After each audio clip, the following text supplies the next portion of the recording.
Olá, meus amigos do ADVJus, iniciando um novo programa feito com aquele profissionalismo que, afinal de contas, você merece. Muito obrigado de me acompanhar sempre na TV, redes sociais, Face, Instagram. Obrigado. Se por acaso você ainda não é inscrito em nosso canal do YouTube, que o faça, por favor, tá? youtube.com/advjusnet. Você vai ver no programa de hoje ADVJus Notícia Jurídica, ADV Especial com 3 participações, ADVJus Podcast Sensacional e também o Momento Divino. É agora comigo aqui no ADVJus, fique aqui.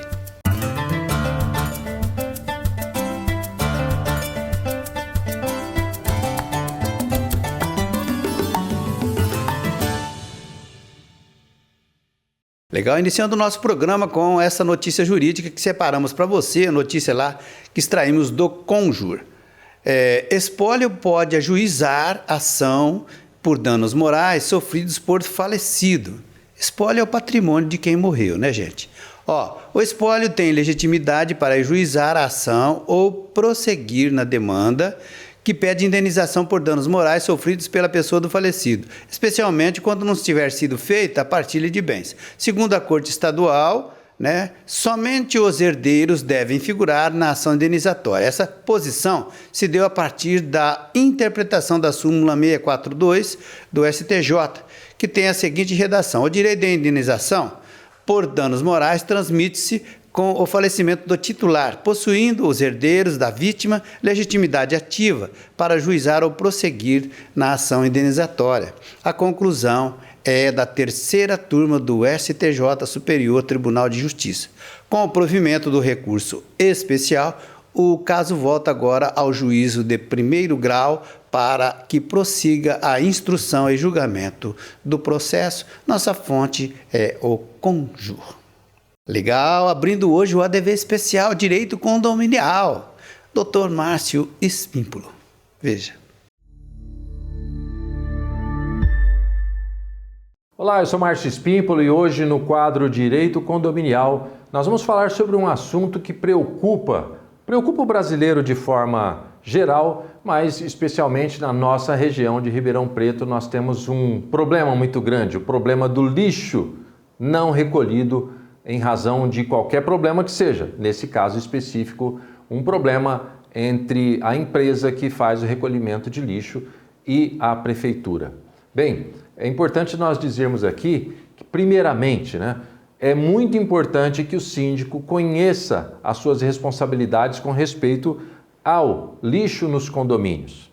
Muitos condomínios, por onde ando, é difícil você encontrar uma seleta ou uma coleta seletiva do lixo, como por exemplo o lixo reciclável separado do lixo orgânico. Muitos condomínios não têm essa separação e é inadmissível que em pleno ano de 2026 nós não tenhamos ainda essa separação adequada do lixo. Consequentemente, quando há um problema, não só de greve das empresas que recolhem o lixo, mas também de chuvas intensas, como nós presenciamos na nossa região e também praticamente em todo o Sudeste, boa parte do Brasil, esse lixo colocado indevidamente na calçada ou fora do período de recolhimento por parte das empresas, ele pode causar um dano muito grande ao meio ambiente e certamente ele retorna para o condomínio em forma de alagamento, de inundações, porque esse lixo mal acondicionado ou colocado em horários em que não foi previsto ali a passagem do caminhão do lixo, ele vai inevitavelmente para as bocas de lobo e também para os córregos. E o resultado disso, todos sabemos, são os alagamentos. Então é muito importante que o síndico ele consiga fazer uma triagem e uma supervisão desse assunto de perto, porque é responsabilidade do síndico manter a ordem, principalmente porque no passeio, na calçada, a responsabilidade pelo cuidado disso também é do condomínio. Então é muito importante que a gente entenda esse ponto, os condomínios entendam como é que eles devem acondicionar da melhor forma possível o lixo. Se ainda não for tempo de colocar na rua, programe um lugar ali, proveja um lugar adequado para que os moradores deixem o lixo internamente para depois, no tempo certo, colocar para fora. Então essa é uma das orientações jurídicas para os síndicos que queríamos dar hoje e voltamos em breve com mais dicas para os síndicos, para os condomínios, no quadro Direito Condominial no ADV Especial. Até lá! Ok, muito obrigado, Dr. Márcio. Olha, você está gostando aqui do nosso programa, do nosso conteúdo? Procuramos sempre melhorar, mas aceitamos sim sugestões assim construtivas, né? Evidentemente. É só você mandar aí a sua sugestão aqui para a gente aqui no nosso endereço, que é programa@advjus.net. Sugestão de temas ou sugestão de nomes para ser entrevistado. Estou aguardando. Sequência do nosso programa do ADV Especial, Direito Imobiliário, Dr. Luiz Felipe Arcângelo. Confira aí. Olá, amigos do ADVJus. Hoje falaremos sobre o novo modelo de garantia locatícia, o Fundo Crede-Aluga. Nós estamos vivendo um verdadeiro boom de inovação tecnológica. Avanços como a inteligência artificial, os computadores quânticos e tecnologias baseadas em blockchain e criptomoedas estão transformando diversos setores da economia. No setor financeiro, inúmeras startups chamadas fintechs vêm revolucionando a forma como empresas e pessoas realizam operações e acessam o crédito ao redor do mundo. Essa integração permite uma análise de crédito muito mais dinâmica, acessível 24 horas por dia, 365 dias por ano, com base no comportamento financeiro do cliente. Dentro desse cenário inovador, surge uma nova forma de garantia locatícia, o Fundo Crede-Aluga. Estruturado como um fundo de renda fixa, regulamentado pela Comissão de Valores Imobiliários, a CVM, esse modelo substitui o fiador e o título de capitalização, modalidades tradicionais. O funcionamento é simples e totalmente digital. O locatário realiza um aporte financeiro no fundo que garante o contrato de locação sem necessidade de análise de crédito ou comprovação de renda. O valor investido começa a render desde o início. Embora a empresa não exija análise de crédito ou comprovação de renda, a triagem dos documentos deve ser mantida pela administradora imobiliária, evitando processos de responsabilidade civil futuros. Se houver inadimplência, a imobiliária pode acessar imediatamente as cotas do fundo para cobrir o saldo devedor, eliminando perdas e longas negociações. Ao final do contrato, o locatário pode resgatar o valor investido, acrescido da rentabilidade. Em caso de rescisão antecipada, é possível recuperar o montante proporcional ao período decorrido. Esse modelo é uma aplicação prática da cessão fiduciária de cotas de fundo de investimento, instrumento jurídico que oferece segurança e agilidade para as partes envolvidas. Vale lembrar que a garantia locatícia está prevista na Lei do Inquilinato, a Lei 8.245/91, atualizada em 2005, que dispõe justamente sobre direitos e deveres relativos à locação de imóveis urbanos. O Fundo Crede-Aluga surge como uma excelente alternativa aos meios tradicionais, trazendo modernidade e eficiência ao mercado de locação. Portanto, essa inovação visa mesclar as vantagens das garantias já praticadas, compiladas nessa nova experiência de fundo, tornando o procedimento mais transparente e acessível. Em breve, retornaremos com mais tópicos do direito imobiliário e do mercado imobiliário aqui no ADV Especial. Um abraço e até a próxima. Ok, muito obrigado, doutor. Meus amigos, olha, eu quero falar para você que quer aí ficar por dentro, né, das novidades do universo jurídico. Por favor, acesse o nosso site www.advjus.net e acompanhe nossas redes sociais no YouTube, no Face e no Instagram, @advjus.net. Dado o recado, mais um ADV especial. Agora, prática processual penal. A participação do Dr. José Ricardo Romão, atualíssimo, veja. Olá, amigos e amigas do ADVJus e a todos que nos assistem. Um caso que trouxe repercussão e perplexidade, principalmente na comunidade jurídica, recentemente, foi a absolvição de um homem de 35 anos de idade que vivia como casal com uma menina de apenas 12 anos de idade. O artigo 217-A do Código Penal, ele define como crime qualquer conjunção carnal ou ato libidinoso com menores de 14 anos, prevendo uma pena de 10 a 18 anos de reclusão. Inclusive, a pena desse crime ela foi majorada em dezembro do ano passado, de 2025, pela Lei Federal 15.280. Trata-se do crime de estupro de vulnerável. A súmula 593 do Superior Tribunal de Justiça, ela consolidou a vulnerabilidade como absoluta, sem margem para relativizações. Ou seja, o consentimento da vítima, sua experiência sexual anterior ou a existência de um relacionamento amoroso são irrelevantes para configurar o crime. Basta manter relação sexual ou ato libidinoso com menor de 14 anos para que o crime esteja configurado. Aí me perguntaram, e quando a gente desconhece a idade da vítima ou quando há, por exemplo, pouca diferença de idade? Por exemplo, nós vamos imaginar que um jovem de 18 anos, maior de idade, ele mantém um relacionamento amoroso com uma menina de apenas 13 anos, cuja complexão física dela, por exemplo, possa induzir em erro quanto à sua verdadeira idade. Nesse caso, ensejaria o chamado erro de proibição, o que afastaria o crime de estupro de vulnerável, principalmente quando o relacionamento contar com a ciência ou a anuência da família das partes envolvidas, O próprio STJ ele já reconheceu que a aplicação dessa súmula 593 ela não dispensa análise das circunstâncias específicas do caso concreto, sendo possível, excepcionalmente, que a referida súmula e o artigo 217-A do Código Penal, elas cedam diante de situações que evidenciam tal erro de proibição e a ausência de efetiva lesão ao bem jurídico protegido. Nesse contexto, o erro de proibição ele pode ocorrer, por exemplo, em situações envolvendo relacionamento amoroso consensual entre adolescentes ou jovens com pequena diferença etária, especialmente quando desse vínculo se forma um núcleo familiar estável, É diferente do caso polêmico lá que nós mencionamos no início, onde havia muita diferença de idade entre o autor e a vítima. Obviamente, há que se analisar caso a caso, mas o que não podemos é normalizar o abuso. A regra é a vulnerabilidade absoluta da pessoa menor de 14 anos, não se admitindo qualquer espécie de relação sexual ou ato libidinoso, ainda que consentido pela vítima. Nós agradecemos a sua atenção e até o nosso próximo encontro aqui no ADV Especial. Ok, muito obrigado, doutor. Meus amigos, agora eu quero convidá-lo para que você fique aqui conosco, tá?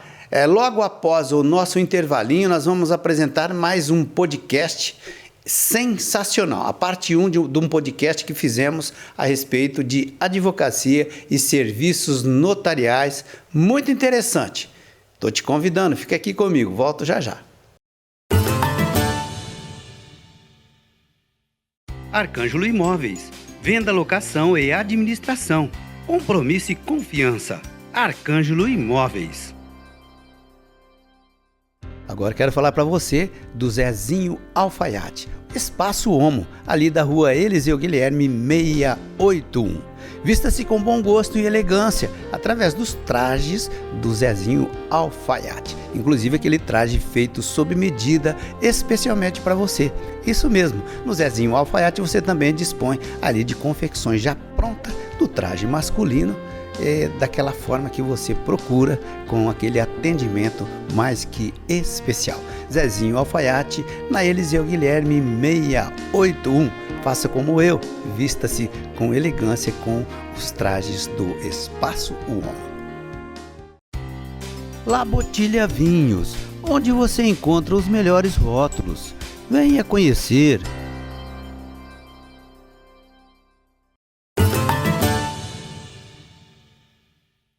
Ok, estamos de volta então com o nosso ADV Jus TV. Agora podcast, tema Advocacia e Serviços Notariais, com a doutora Melissa Molina Lima e o Wendel Salomão, tabelião e tabelião substituto do 4º tabelião de notas aqui de Ribeirão Preto. Vale a pena você conferir, muito bom. Veja. Inicialmente, doutora, as pessoas vão cada vez mais conhecer a doutora Melissa aqui através do nosso portal e através de outros canais de comunicação, com certeza, A senhora exerceu vários cargos públicos, dentre eles até o de juíza, O que virou a chavinha assim e fez com que a senhora ingressasse aí pela vereda notarial? Olha, se eu começar a contar lá de trás, a gente vai ficar aqui a tarde inteira, mas o direito notarial é a justiça acontecendo. de uma outra forma, de uma forma, eu acredito que mais gostosa. Ser juíza foi um prazer para mim, eu amo a magistratura, eu respeito a magistratura, acho inclusive que ela tem que ser sempre valorizada. Mas o extrajudicial, ele traz o consenso, ele traz a possibilidade de a gente ajudar as pessoas quando o problema ainda nem surgiu.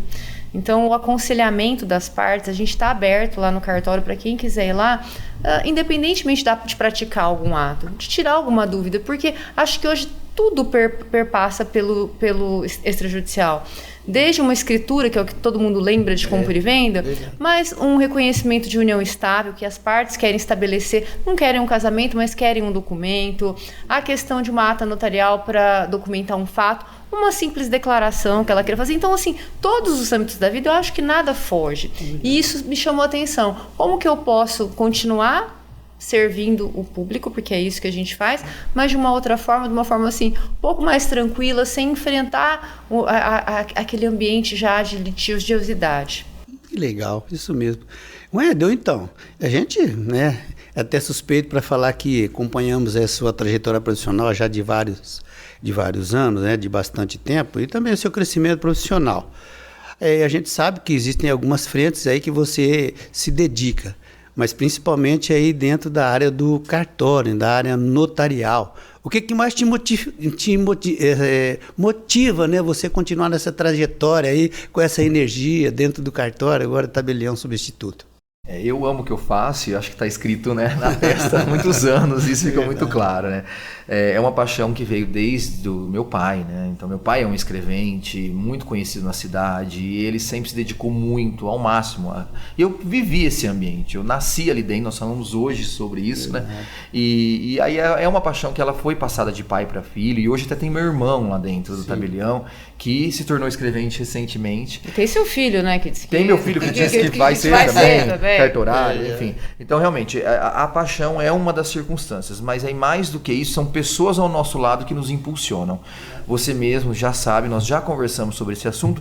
Tem momentos que a gente se desanima, mas aí quando a gente encontra pessoas que estão a favor do notariado, que querem isso para o bem da sociedade como um todo, é muito gostoso, igual a doutora disse, a gente conseguir realizar as pessoas, resolver o problema delas com uma facilidade, né? Que é o que o notariado traz, a rapidez, a agilidade. Olha, sim, se quiser hoje à noite eu lavo uma escritura, amanhã cedo, amanhã à tarde, sim, hoje a gente tem condições para isso, né? Então isso é muito gostoso. E aí vem de encontro com a minha história ter uma representante que eu tenho orgulho. Legal. E aí é muito gostoso você caminhar de mão dada, não tem como, mesmo, né? É isso mesmo. Doutora Melissa, o pessoal está pedindo para a senhora ficar um pouquinho mais para a sua direita, vai ficar mais chique, né?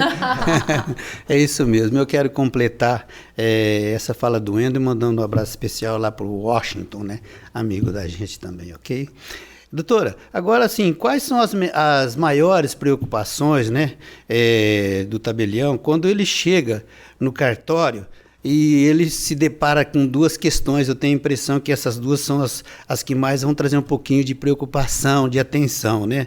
Mas para a senhora, será que isso é verdade? Que as questões que trazem um pouquinho mais de reflexão ali são questões documentais ou são temas que envolvem ali o RH? Olha, eu acho que ambas são de especial importância. Eu digo isso e eu sempre falo com ele porque a gente está conversando o tempo todo. Nós temos o público interno e o público externo. Então, as pessoas que trabalham conosco são parte essencial de tudo que a gente constrói. E também são parte da construção que a gente faz para o público. Se eu não conseguir motivar os meus funcionários, os meus colaboradores, se eu não conseguir instruí-los, se eu não conseguir que eles entendam o que eu quero fazer, nada vai acontecer. E isso passa pela segurança jurídica. Então, eles precisam compreender a importância do que eles fazem. E a segurança jurídica é íncita ao extrajudicial. Quer dizer, a gente trabalha para dar segurança para que nós não precisemos utilizar o Poder Judiciário. Na verdade, esse é o grande sentido. É que as pessoas possam viver em paz. Eu acho que a justiça é isso. Certo. Wendel, agora nós vamos entrar um pouquinho nas questões notariais mais especificamente. Inclusive, tem algumas questões que nos são sempre enviadas através do nosso portal, né? Através do nosso programa @dvjus.net.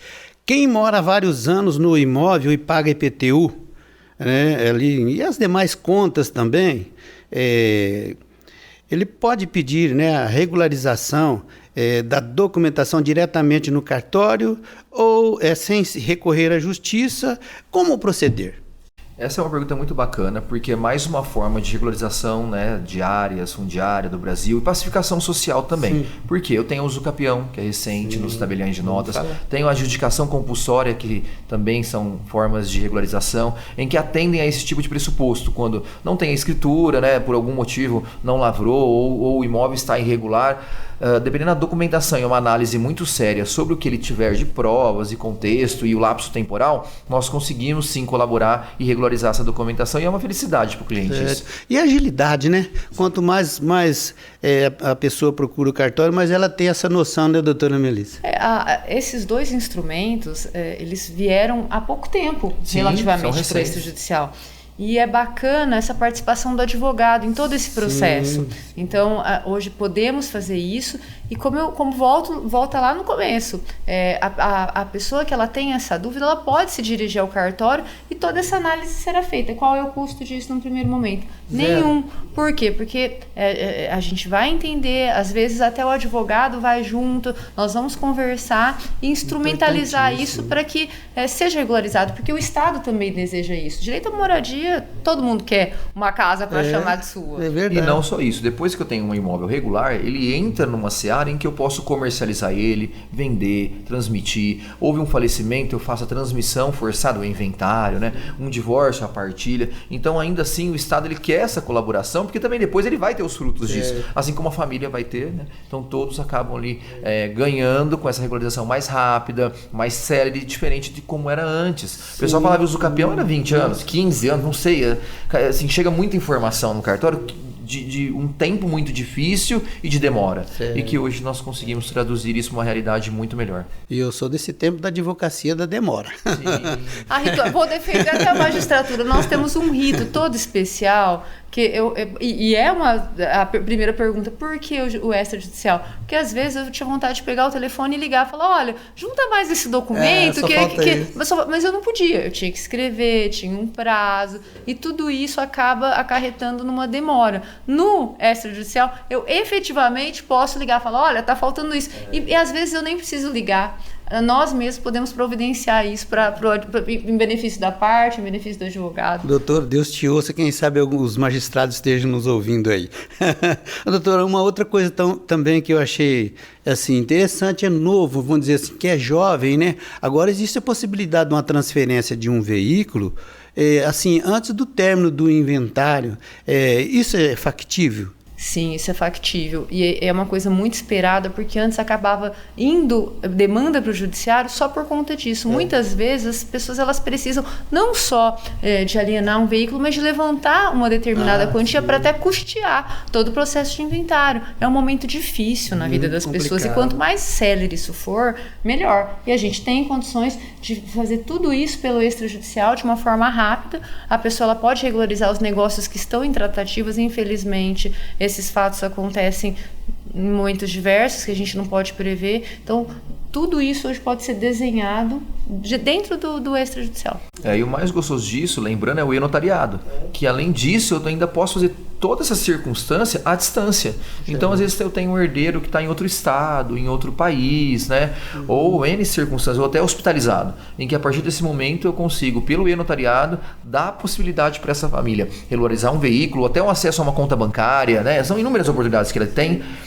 E que resolve o problema da família. Eu trago aquela pacificação social que falei no começo. Com segurança. Porque muitas vezes as pessoas elas encontram um meio informal, isso é feito na informalidade e depois as coisas fogem do controle. Então, a procura do extrajudicial é sempre benéfica, por isso, porque consegue essa rapidez com segurança. Certo. Então, já que a gente está falando isso, né, Wendel, eu gostaria que você falasse em que condições, por exemplo, uma casa, ela pode, que está sendo inventariada, né?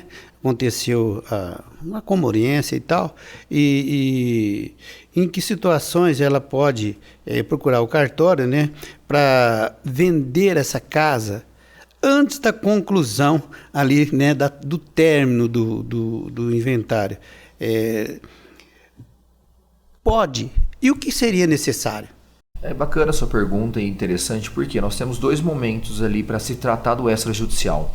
Um é através de uma cessão de direitos dentro do inventário, em que eu recolho as custas, inclusive onerosa, o ITBI, né? E incluo no inventário e concluo tudo junto.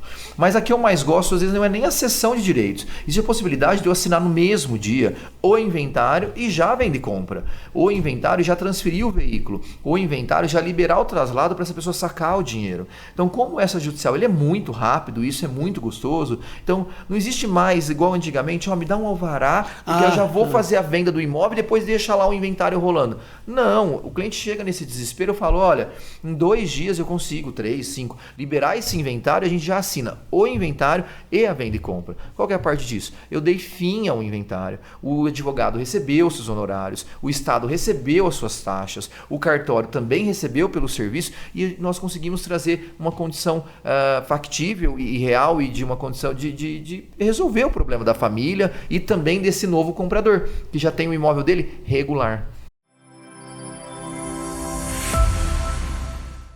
Ok, muito obrigado a ambos.